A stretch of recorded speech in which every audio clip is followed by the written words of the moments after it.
Pakistan peoples party शहीद भुट्टो पारां Saudi अरब में मीर मुर्तज़ा भुट्टो जी 69वीं सालगिरह के हवाले से तकरीब कोठाई वई,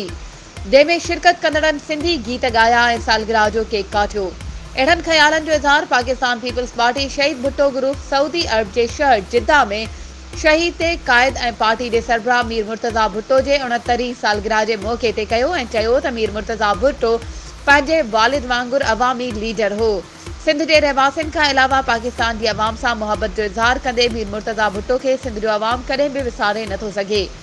मुमताज़ अली जतोई, रियाज़ अहमद जतोई, ज़हीर अहमद, फज़लुल्लाह ऐं ॿियनि मीर मुर्तज़ा भुट्टो की सालगिरह जो केक काटियो, जॾहिं त मक़ामी गुलकारनि लोक गीत गाया ऐं ॻाए महफ़िल के झुमाए छॾियो। वधीक ख़बरुनि ऐं अपडेट्स के लाइ असांजे चैनल के सब्सक्राइब कयो ऐं हाँ, बेल आइकन के प्रेस करण न विसारिजो त जीअं असांजी हर नई अचण वारी वीडियो तव्हां ताईं पहुची